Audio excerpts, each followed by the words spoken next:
Happy Monday. It's Motivational Monday with Maureen.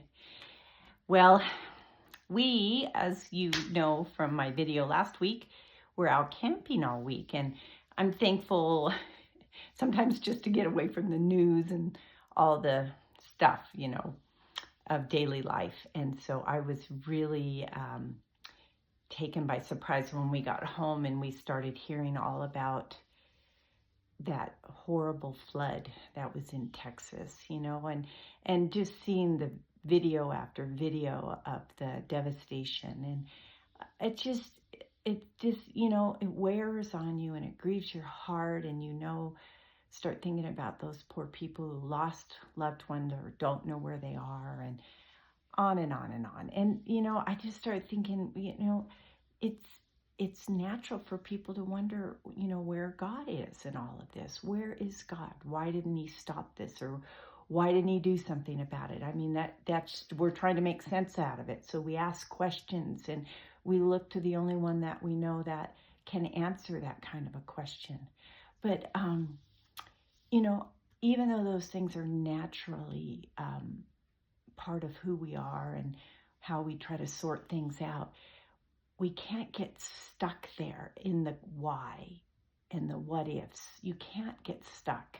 You have to look at God's promises. First of all, he never, ever planned for our world to be like this. Just like us and our fallen nature, the world is in a fallen state. And so these things happen. But you have to look to his promises. He promises to be with us through it. So, I was writing down some things I thought that are helpful, yet we have to process through this, and we are going to ask questions, but, try to flip then over to his promise that says that he's close to the brokenhearted. He saves those who are crushed in spirit. Those people that are dealing with this thing, God promises to be close to them.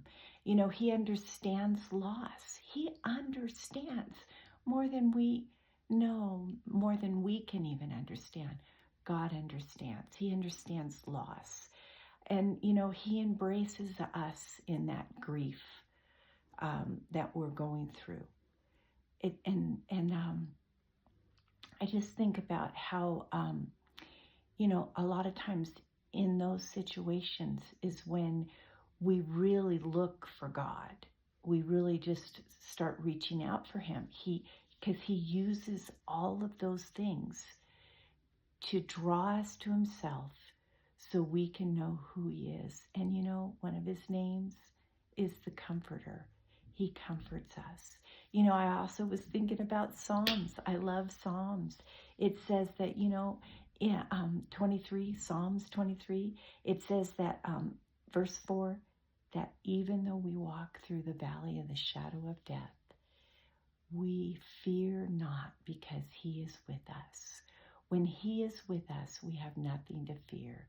Those are the promises that we can turn our thoughts and attention to. And if you find yourself continually thinking about those things, pray for those people, pray for them, and watch what God's going to do in the midst of it. I wish we could hear those stories, but we can trust that there's some good ones where God is seen and he comforts. So some motivation for you. In the midst of some devastation, look to him and let him guide you in your prayers, and trust that he's with those people and he's close to the brokenhearted. Okay, you guys, I love you. I'll see you next week.